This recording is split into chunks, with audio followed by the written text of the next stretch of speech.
Hello my friends, John LaRuffa here with another Straight Up Solo, and in this episode we're going to take a look at Ark Nova, this highly rated game as of this viewing, from Capstone Games, released earlier from Fureland, and so I'm going to take a look at it from a solo perspective. We're going to talk about this and see if this is the kind of solo game you're looking for in your collection. Let's go ahead and get started. And as usual, folks, please like and subscribe to my YouTube channel so I can continue to build my fan base. So this game is very long and sprawling, mostly because this card offer is probably a little bit bigger than it needs to be. However, it is the scoreboard as well, and you have different, you've got this kind of scoreboard where you have your popularity of your zoo over here, and then you have your prestige over here. And I actually, those aren't the real names. They're conservation points are actually what these are. Okay, so that goes up to one track, and then the other stuff is appeal, which is like popularity, I suppose. When these two things meet, you have a successful victory in a solo game. When they meet in a multiplayer game, the game ends, and then it depends on your final scores after that. But basically, it's like the scoring mechanism in Rise. I think it was Rise of the Ganges or Raj of the Ganges. I can't remember the name. Anyway, these things have to come together, and when they do, depending on how you score, that will be the end. You have, in a solo game, 6 rounds to do it. Each time you take a turn, you're going to move one of these base red tokens over to this spot, okay? When you do that, that's going to signify, for pity's sake, that's going to signify your end of your turn. When you do that, all the way down to the bottom here, you're going to take one of these and you're going to place it blocking one of the cheapest of the fundraising actions down here, effectively taking it out of the game and advancing the round further and further. This is a beat your own score game, which I know a lot of people have strong feelings on. I don't mind beat your own score if the game is intriguing enough and there's enough going on. And in this case, I appreciate beat your own score because it lets you focus specifically on your strategy. However, some people don't like that. We'll talk about it at the end and kind of give you a feel of I think, my thoughts on it with regards to this style of game specifically. You can set your difficulty by basically doing a couple things. The first thing is, they say in the beginner difficulty, start on 20 appeal. Obviously, that means your appeal marker and your conservation marker are going to cross sooner, making it easier for you to win the game. The medium is to start on 10, and then the hardest to start on 0, which is most likely very hard to win. The other thing you could do is there are actually 3 different types of boards. There's this one, which is like the base game difficulty board, which doesn't have any bonuses, any special things about it. You start with nothing on the board. There's one that's kind of like the beginner one, which starts you off with an unused 3-level structure here. So you've already built one of these, and it's ready to accept an animal that's up to 3 size for the habitat. And it also comes with one of the what are they called? Kiosks. The kiosks allow you to gain some money in some slight ways. So it already gives you advantage of getting you kind of like a few things off the bat. Plus, if you go up here, you can begin quickly. And that's a great way to learn the game. I beat the solo mode, so to speak, on that game the first time by a decent margin. And so it was good to help me understand, but it really did not apply a whole lot of tension, which I think is important in a beat your own score kind of game. Otherwise, I think that's a challenge. So I'll talk again on my final thoughts about the tension in this game, where it comes from and everything else. Basically, the way the game is played is you have these 5 actions over here, and similar to a game that I own and really like, Sid Meier's Civilization New Dawn, the longer you go with these cards, the stronger they get. When you play the card, it's played at a strength of whatever it is on here. You move the card down, you take the action on the card, which is determined by, the effectiveness or the strength of it is determined by what you are here. So in the case, this one says perform one associate task with a maximum value of 4, which means I can play one of these from the association task board, that would be any from here all the way over. Okay, so that's what this is. And then when you do that, you slide all these cards down and you put this in the one spot, effectively boosting everything else up and making this one weaker. I like that mechanic. That's fun. And it works really well for this game. So, as usual, if you cycle your actions, you'll get the most out of them. But if you try to take the same action multiple times in a row, it'll be weaker. The other thing you could do is you can flip over these cards through various things in this game where the icon is right here, and that will allow you to get a better upgraded version of that action, the level 2. And the level 2 part of the action is necessary in lots of cases to either unlock special things or I should say better things. For instance, if I get the level 2 building action, I can build on these 2 spaces, which you say, well, you have a lot of spaces. That isn't very much. Well, you'd be surprised when you need those kind of spaces. They come in handy. Plus, you can get, you can build the reptile house and the large bird aviary, pardon me. And that is very helpful for specific cards that need it. And some cards, let me see if I have an example out here. Like for instance, this one, if you had this card in the normal habitat, it would require 5, which means this big guy. However, if you were to build that aviary, then it only requires to fill 1 of these spots on here, hence the 1. And so it's really cool to be able to do that. You pack in more animals to your board. Okay, so there's a lot of those things there with regards to upgrading the cards. There's also the knowledge of your zoo, whereas you gain in knowledge here, which in this game they call it reputation. It looks like knowledge to me because of the little, the cap and gown kind of thing, but reputation. You can basically unlock additional bonuses for yourself, plus you're able to choose cards from one of these file folders instead of having to top deck them at random. And so that could be very helpful. You can imagine that the crux of the game is playing animals, because animals will increase your appeal and do a variety of other things. If that's one thing this game has is multi-effect cards. There are tons and tons of them. Do they combo together like this card does that card? Yes, they do. These cards can be helpful to one another. They allow you to do different things. Sometimes these cards will give you extra points if you have other things going on. So there are a lot of card combinations that come into play. Plus, some of the goals, for instance, that come out will give you specific point values in your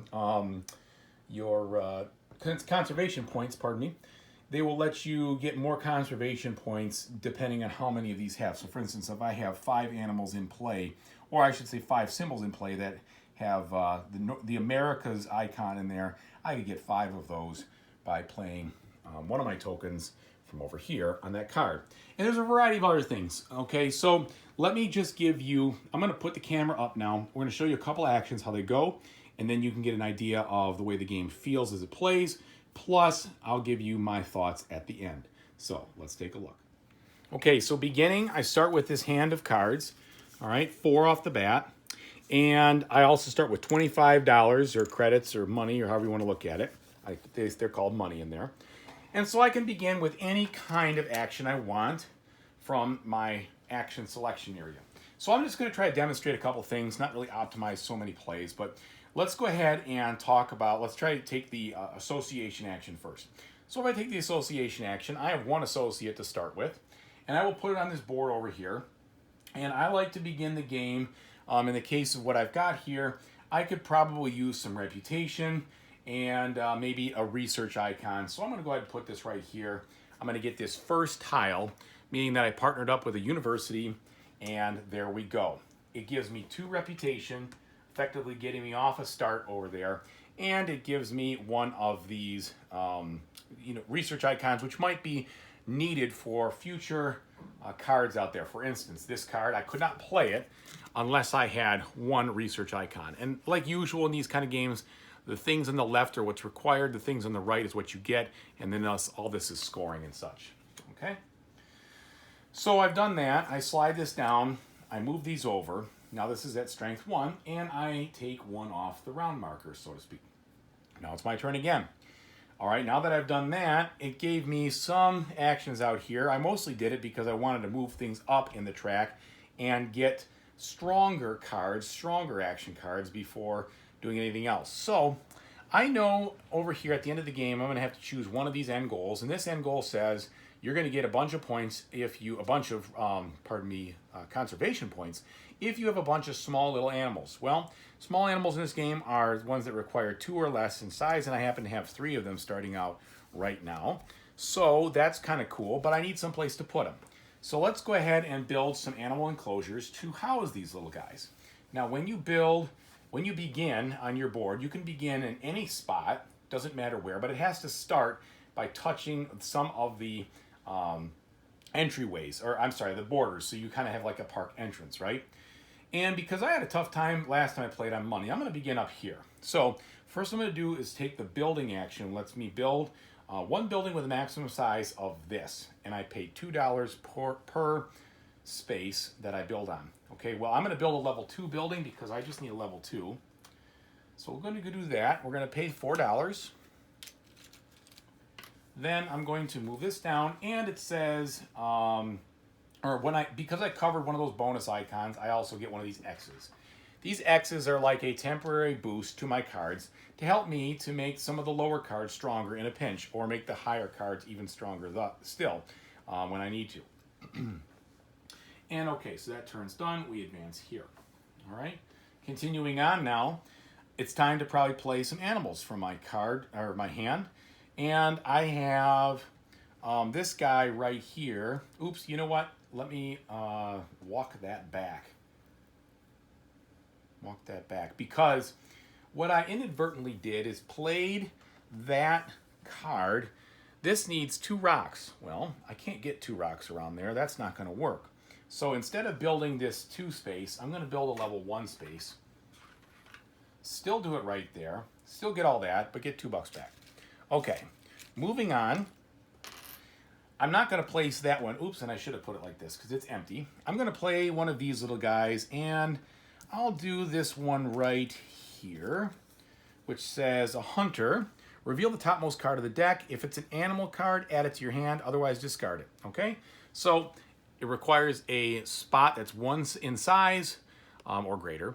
And I have to pay $7, so I'm going to pay the $7, get 13 back.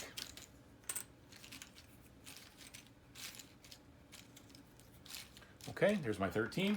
Card goes out in play. Let's just say my play area for now is going to be way over here because I really don't need to see it. I mean, I'll put it over here for when I'm playing normally, but right now for the camera, you guys can see where I'm playing, barely. There's 3 points, 1, 2, 3, and I get to do what it says, reveal the top card and see if it's an animal. It is an animal, so that's a free animal in my hand. Yay. It's a sun bear, apparently. Okay, we've done that. We flip this over. We played the animal from my hand. We moved it down. That's the end of that 3rd turn. All right, so what else do I want to do now? Maybe do this sponsor one. So this sponsor action, let's play sponsor cards from my hand. This happens to be one called the side entrance. It says place on 2 border spaces, need not be adjacent to other buildings. So I can build this specialty building, this side entrance over here. And it is nice, this game comes with these little piece holders, which is awesome. And let's see, the side entrance is a 2-size building. Here we go. All right. So slide this down. Gonna do that. It's gonna let me get 2 times the, so gain 2 for each building except empty standard enclosures next to the side entrance. So why don't we put the side entrance over here, and hopefully we'll find ways to surround it with other things. So that's kind of cool. All right, there's my side entrance. I paid that. This is going to be important for income, which I'll show you as we get through these turns here. Slide that over. All right. Could have also used this sponsor card just to gain some money. Okay. Now, back to my issue beforehand. I'm going to build that level 2 building now. So I'm going to slide this down here, build a level 2. Now it's touching 2 rocks, which is good because that animal required 2 rocks to be touching the enclosure. And that cost me $4. 1, 2, 3, and 4. Okay, I'm going to go ahead and slide this down here. There's my next one. Now I'm going to build this guy, or I'm going to play this card right here. It's worth 5 points. Jumping, advance the break token 2 spaces, then gain $2. So in the solo, you never advance the break token. You don't even use the break token, which is over here. I'm just going to gain the $2. All right, so we're going to gain the $2. It costs 10 to play this thing. If I had any partnerships with any world zoos, I could get discounts. Like if I had one for Europe, I would get a discount there. I don't. I chose to get some other things instead of doing that. All right, but I advanced 5. 1, 2, 3, 4, 5. And then I took my $2 and we played this over here, so we don't need it anymore. And then we slide here. And now I have one more turn before we take our break, okay? And the break, I'll explain that, and then we'll go to a little bit of what happens in scoring and then finish up.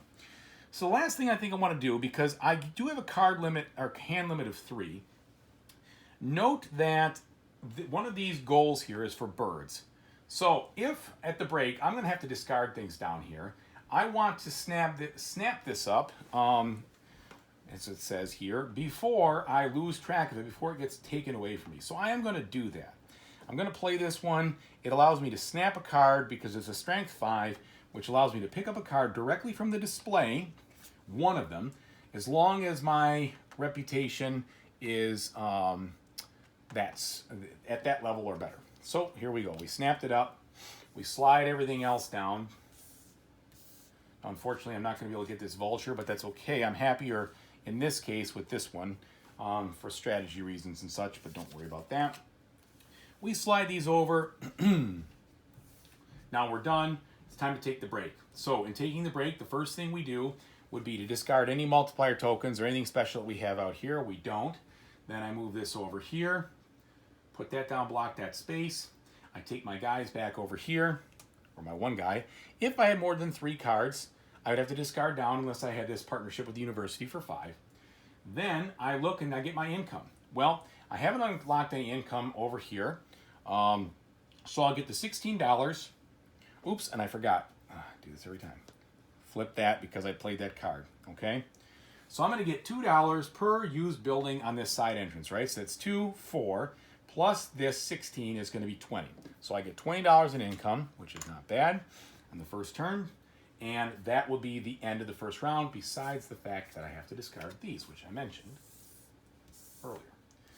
Now, each round is 1 turn shorter than the previous one between breaks.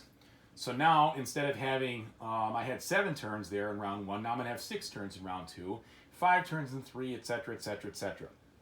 So the only thing I didn't demonstrate here was you didn't see me getting any of the conservation points because I didn't have the opportunity to do that, but I could do it right now. For instance, I'll just do this real quick in this turn.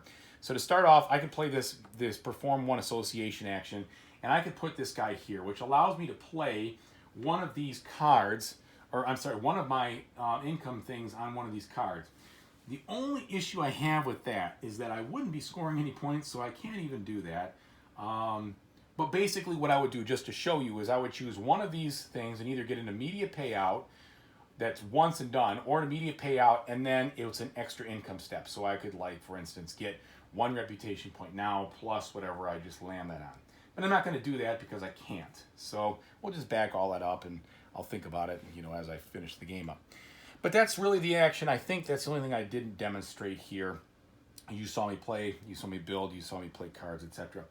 So that should give you a good idea of what you're doing in this game. You're trying to get these things to come together. Once they do, before the end of the game or after the end of the game with your scoring points, if you score at least with them in the same section or more, you win, and then you can tally up your score.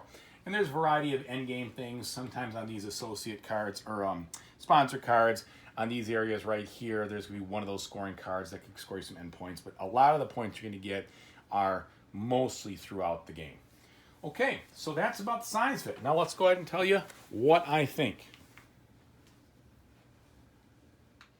All right, so hopefully based on what I showed you, you've got a pretty good idea of what you're going to be doing in the solo game for Ark Nova.